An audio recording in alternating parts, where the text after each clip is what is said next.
शिवशक्तिसमारम्भां भास्कराचार्यमध्यमाम् अस्मद्श्रीनाथपर्यन्तां वन्दे गुरुपरम्पराम्।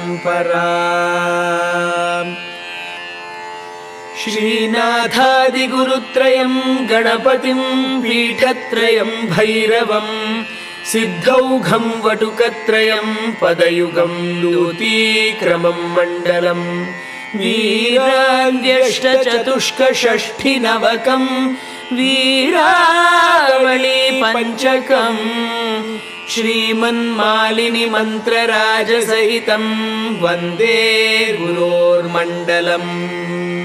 श्रीविमर्शानन्दनाथं सत्याम्बासहितं गुरुं हृत्पद्मकर्णिका मध्ये भावयेत् सर्वसिद्धये। श्रीभासुरानन्दनाथाय नमः। श्रीभास्करराय गुरुमण्डलाय नमः। श्रुतिस्मृतिपुराणानामालयं करुणालयं Namami भगवत्पादशङ्करं लोकशङ्करम्।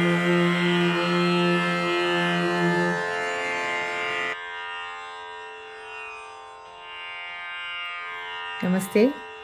Shri Gurubhyo Namaha. Shri Matre Namaha.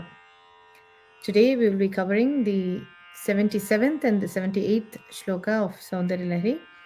Let's learn to chant 77th shloka. Yadetatkālindī Yadetatkālindī Yadetatkālindī tanūbhūtaṃ śive tanūbhūtaṃ śive tanūbhūtaṃ śive Yadetatkālindī tanūbhūtaṃ śive Yadetatkālindī tanūbhūtaṃ śive Yadetatkālindī tanūbhūtaṃ śive kṛśe madhye kiñcijjanani kṛśe madhye kiñcijjanani kṛśe madhye kiñcijjanani tava yadbhāti sudhiyām tava yadbhāti sudhiyām tava yadbhāti sudhiyām kṛśe madhye kiñcijjanani tava yadbhāti sudhiyām kṛśe madhye kiñcijjanani tava yadbhāti sudhiyām kṛśe madhye kiñcijjanani tava yadbhāti sudhiyām vimardādanyonyaṃ vimardādanyonyaṃ vimardādanyonyaṃ kucakalaśayorantaragataṃ kucakalaśayorantaragataṃ kucakalaśayorantaragataṃ vimardādanyonyaṃ kucakalaśayorantaragataṃ vimardādanyonyaṃ kucakalaśayorantaragataṃ vimardādanyonyaṃ kucakalaśayorantaragataṃ tanūbhūtaṃ vyoma tanūbhūtaṃ vyoma tanūbhūtaṃ vyoma praviśadiva nābhiṃ kuhariṇīm praviśadiva nābhiṃ kuhariṇīm praviśadiva nābhiṃ kuhariṇīm tanūbhūtaṃ vyoma praviśadiva nābhiṃ kuhariṇīm tanūbhūtaṃ vyoma praviśadiva nābhiṃ kuhariṇīm tanūbhūtaṃ vyoma praviśadiva nābhiṃ kuhariṇīm. We'll now recite all the 4 lines together 2 times. Yadetatkālindītanutarataraṅgākṛti śive kṛśe madhye kiñcijjanani tava yadbhāti sudhiyām vimardādanyonyaṃ kucakalaśayorantaragataṃ tanūbhūtaṃ vyoma praviśadiva nābhiṃ kuhariṇīm. Yadetatkālindītanutarataraṅgākṛti śive kṛśe madhye kiñcijjanani tava yadbhāti sudhiyām vimardādanyonyaṃ kucakalaśayorantaragataṃ tanūbhūtaṃ vyoma praviśadiva nābhiṃ kuhariṇīm. Let's listen to Priya, Paramesh, Mahinta and Karthik and learn this in the musical way.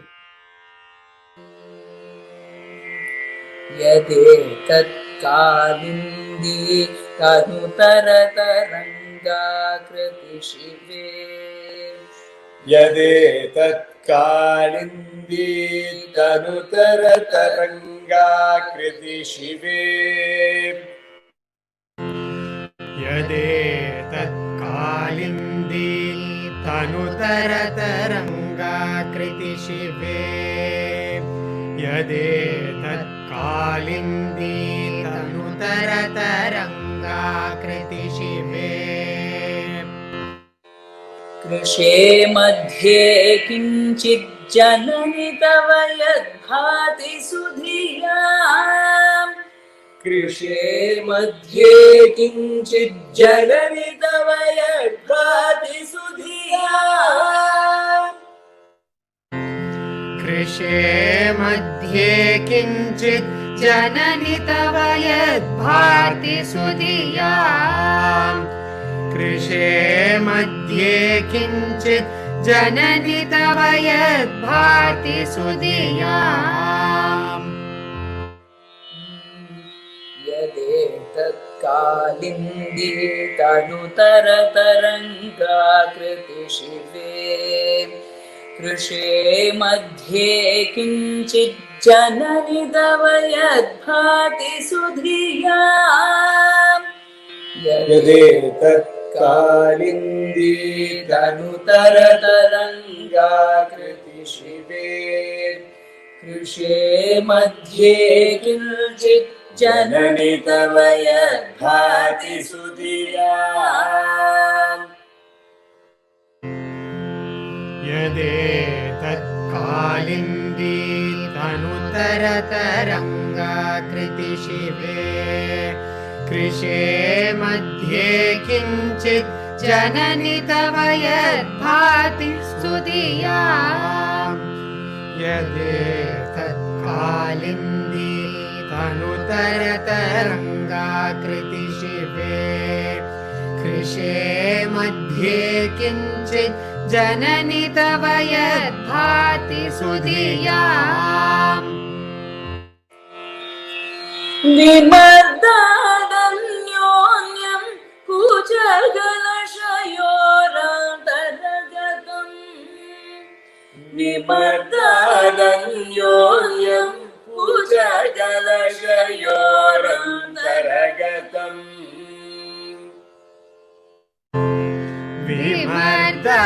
vimardādanyonyaṃ kucakalaśayorantaragataṃ vimardādanyonyaṃ kucakalaśayorantaragataṃ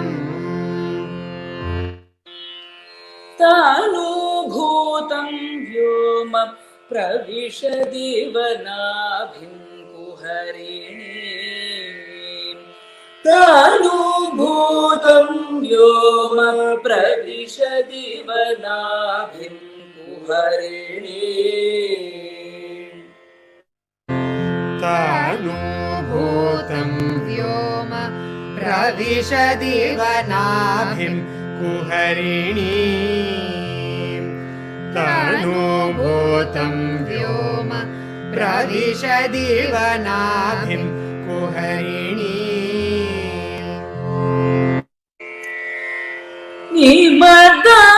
vimardādanyonyaṃ kucakalaśayorantaragataṃ tanūbhūtaṃ vyoma praviśadiva nābhiṃ kuhariṇīm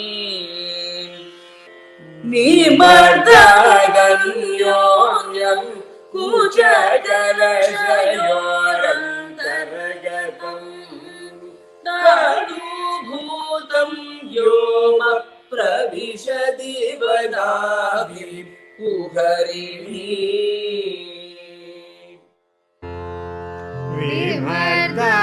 vimardādanyonyaṃ kucakalaśayorantaragataṃ tanūbhūtaṃ vyoma praviśadiva nābhiṃ kuhariṇīm vimardādanyonyaṃ kucakalaśayorantaragataṃ tanūbhūtaṃ vyoma praviśadiva nābhiṃ kuhariṇīm. यदेतत्कालिन्दीtanutarataraṅgākṛti śive kṛśe madhye kiñcijjanani tava yadbhāti sudhiyām vimardādanyonyaṃ kucakalaśayorantaragataṃ tanūbhūtaṃ vyoma praviśadiva nābhiṃ kuhariṇīm. yadetatkālindītanutarataraṅgākṛti śive kṛśe madhye kiñcijjanani tava yadbhāti sudhiyām vimardādanyonyaṃ kucakalaśayorantaragataṃ tanūbhūtaṃ vyoma praviśadiva nābhiṃ kuhariṇīm. yadetatkālindītanutarataraṅgākṛti śive kṛśe madhye kiñcijjanani tava yadbhāti sudhiyām vimardādanyonyaṃ kucakalaśayorantaragataṃ tanūbhūtaṃ vyoma praviśadiva nābhiṃ kuhariṇīm. yadetatkālindītanutarataraṅgākṛti śive kṛśe madhye kiñcijjanani tava yadbhāti sudhiyām vimardādanyonyaṃ kucakalaśayorantaragataṃ tanūbhūtaṃ vyoma praviśadiva nābhiṃ kuhariṇīm. Let us quickly go through the meanings. Bhagavad Pada addresses Devi as Śive in the first line, last word. Śive means Mangala Pradayini. She is herself the auspicious one. And also to remind us of her being the mother in this shloka. Last few verses we've been seeing that he has been addressing her with a second sambodhana, with a second address saying Janani, just to indicate that the attributes of this Devi here in this shloka is of being a mother. O Śive, the auspicious mother, the thin middle region of yours appears to us like the Akasha is forced down to your navel region.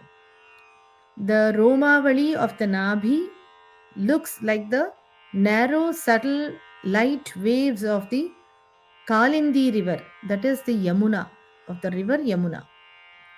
Bhagavad Pada is describing the creation process.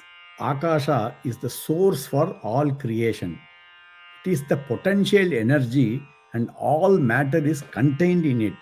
This potential energy needs to be transformed into an energy source which can transform into matter. This means the infinite Akasha has to be contained in an environment in order to be transformed into matter. Vedas describe the creation process as Akashad Vayuhu Vayoragnihi Agnerapah Adbhyah Prithivi Prithivya Oshadhayah Oshadhibhyonnam Annat Purushaha. Bhagavad Pada gives us the tantric view of the creation process. Bhagavad Pada's creative mind imagines the Akasha or space as captured between Devi's breasts. Compression traps the akasha to bring out the vayu air tattva, which further forces the heated vayu to slide down to the nābhi or navel. This superheated air ignites and burns like fire. Due to the Karuna Drishti of Devi, which is moist, the fire is doused and it transformed into water. From this water is born this universe. Bhagavad Pada is comparing Devi's slender waist, her navel region, with the river Yamuna. Yamuna river is dark blue in color, as also Akasha and the thin hairline above the navel. According to Samudrika Lakshanam, the ideal woman will have a thin hairline at the navel region going up to the chest region that we already saw in the last shloka. Her body is radiant with auspicious signs. That is why he calls her, O auspicious one, O śive. Her form is pure, effulgent, and auspicious with the distinct signs of Swarupa and Tatastha. Swarupa is Satchit Ananda, that is a fundamental aspect of Maya. Tatastha means full of spiritual essence. That is, her body has a property different and distinct from the nature of the body, and yet it is that by which it is known, meaning it is the aspect that is the cause for creation, preservation, and dissolution of this Jagat. Just as ghee becomes solid naturally, she who solidifies as Satchitananda transforms herself into Jivatma. In Lalita Trishati, she is called Lakshanojjvala Divyangi, meaning her body has signs of divinity according to the Samudrika Lakshana. The Mohini Tripura mantra is hidden in this verse. Let us now learn how to chant 78th shloka.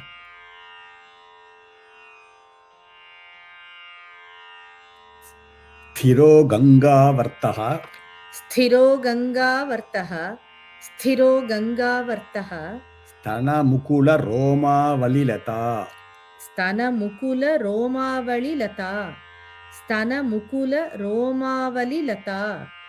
Sthiro gaṅgāvartaḥ-stanamukularomāvalilatā. Sthiro gaṅgāvartaḥ-stanamukularomāvalilatā. Sthiro gaṅgāvartaḥ-stanamukularomāvalilatā. kalāvālaṃ kuṇḍaṃ. kalāvālaṃ kuṇḍaṃ. kalāvālaṃ kuṇḍaṃ. kusumaśaratejohutabhujaḥ. kusumaśaratejohutabhujaḥ. kusumaśaratejohutabhujaḥ. kalāvālaṃ kuṇḍaṃ kusumaśaratejohutabhujaḥ. kalāvālaṃ kuṇḍaṃ kusumaśaratejohutabhujaḥ.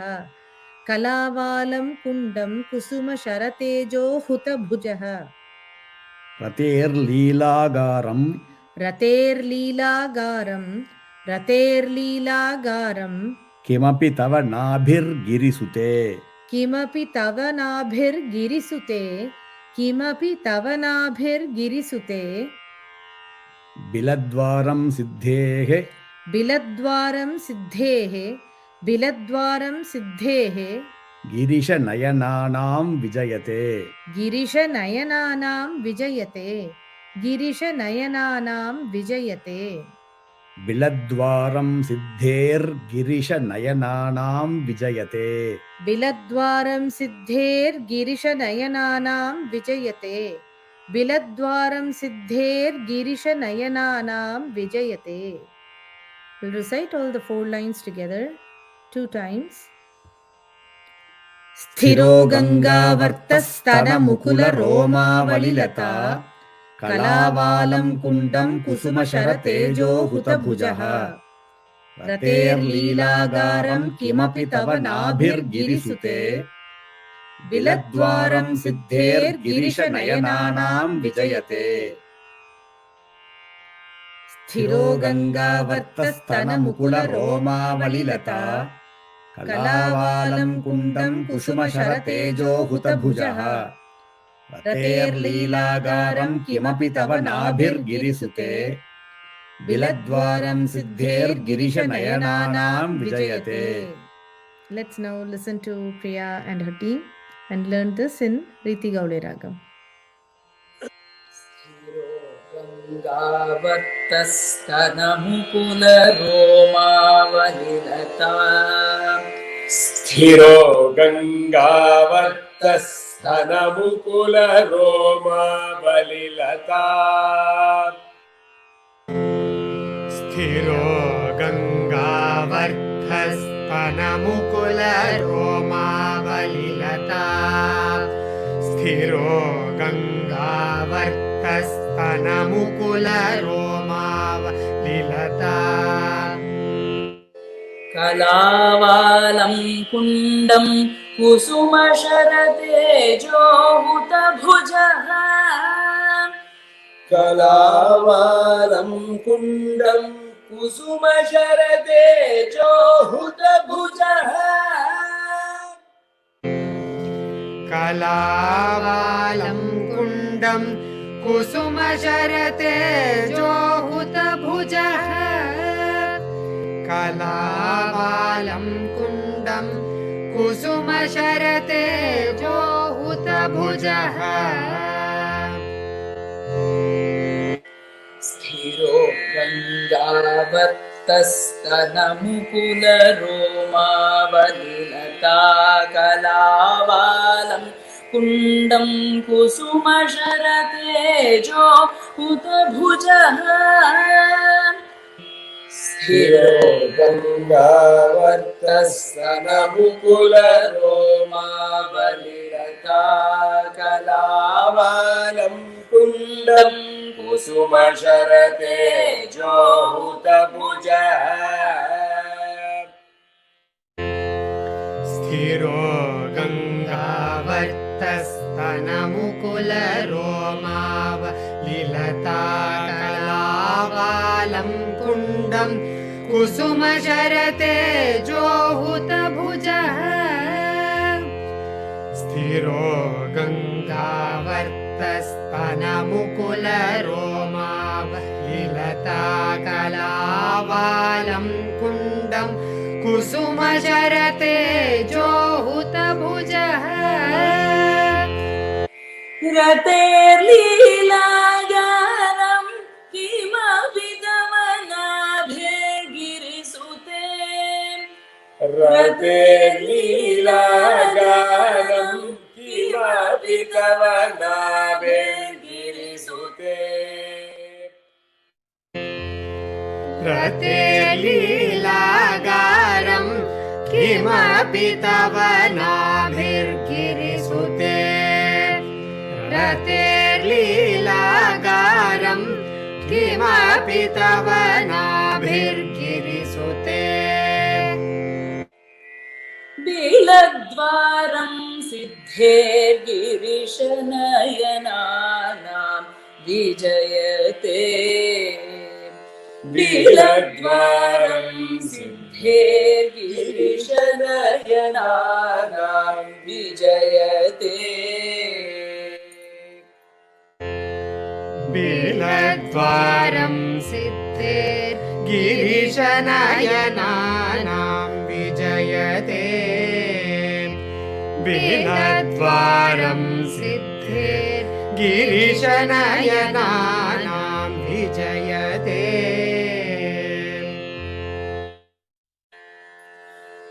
raterlīlāgāraṃ kimapi tava nābhiṃ biladvaram siddher-girisha-nayanānaṃ vijayate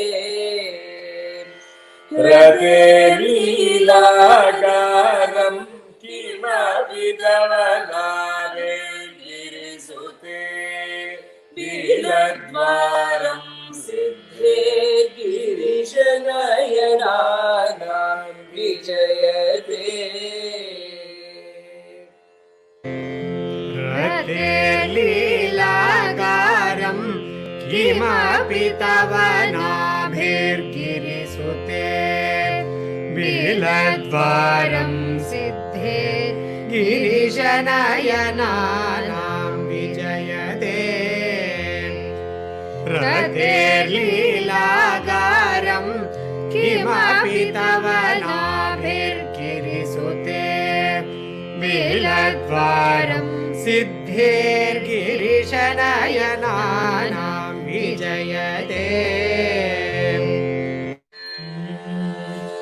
स्थिरो gaṅgāvartaḥ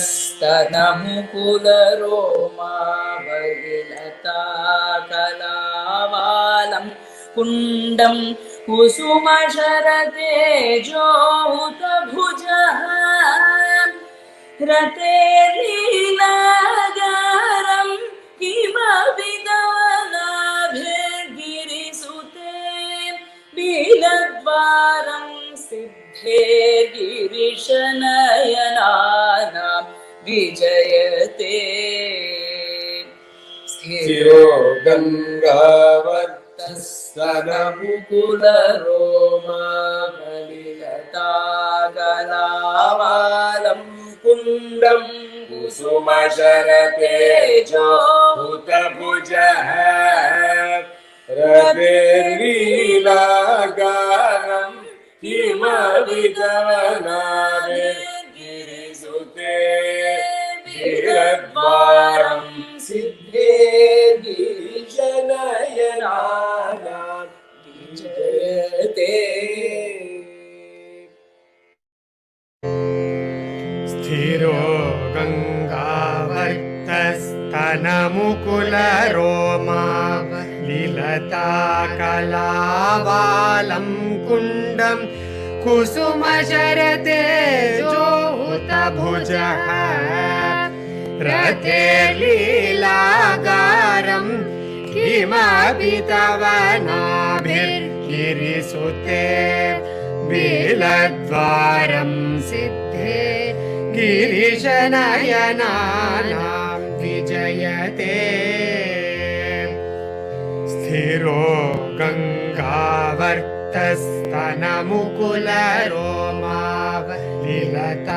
kalāvālaṃ kuṇḍaṃ kusumaśaratejohutabhujaḥ raterlīlāgāraṃ kimapi tava nābhiर्गिरिसुते बिलद्वारं सिद्धे गिरिशनयनानां विजयते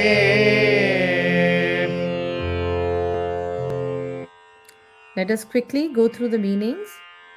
Here again, Sri Adi Shankaracharya meditates on the nābhi or navel of Devi and wonders if it could be a still whirlpool in the Ganges river, sthiro gaṅgāvartaḥ, or if it could be the water base holding the creeper of the Romavali in the navel region, that is the hairline in the navel region, going upwards, holding her two breasts as lotus buds. Or could it be the Agni Kunda holding the fire of Kusumaśaraha, meaning Manmatha, or if it is the place of Rati, his wife? Or could it be the opening of the cave where Shiva's tapas, Biladvaram Siddhehe, where Shiva's tapas or penance got its siddhi? In this verse, Bhagavad Pada provides a visual representation of creation of the universe. Creation begins in the Swadhisthana Chakra, which is compared with the fertile river bed, where Manmatha and Rati are sporting together. Above this soil bed is the Nābhi Saras or the navel region, where the lotus stem is growing, until the heart region and producing two buds. Nābhi Saras is the place where Brahma is born. The center of gravity of a human body is the navel cavity, and we know that a fetus gets his nourishment from the umbilical cord from the navel region. We already saw in verse 76 how Devi douses the fire with Jalatattva and is the giver of life to the burnt Kamadeva. Having regained his life back and having the support of Devi, Manmata, along with Rati, is confidently creating the passion in the minds of all beings in the fertile soil bed of Swadhisthana Chakra. This passion is the cause for desire and progeny. The same passion is turned inwards by a yogi to attain spiritual success. Shiva, as a yogi, is an example of a sadhaka attaining oneness of his Kundalini Shakti with Shiva in the Sahasrara Chakra. Bhagavad Pada is revealing the most secret aspects of Tantra, where the same passion results in two opposite results, one being desire and progeny, and the other being yogic success. The yogic success is described in Lalita Trishati's 250th Nama. She is called Kameshwara Tapasiddhyai Namaha. She is the Siddhi or fruition of Shiva's tapas. Bhagavad Pada explains this as the tapas of Kameshwara to create this Jagat. This is achieved only through her. She is the means through which the desire of Shiva to create many is fulfilled, so she is called his Tapasiddhi. A mere desire to create future worlds resulted in many millions of created universes of past, present, and future, as this cosmos is eternal. He saw and desired to become many and to create. The Nama nābhiṃ phala from Lalita Sahasranama is elaborated by Adi Shankara in this shloka.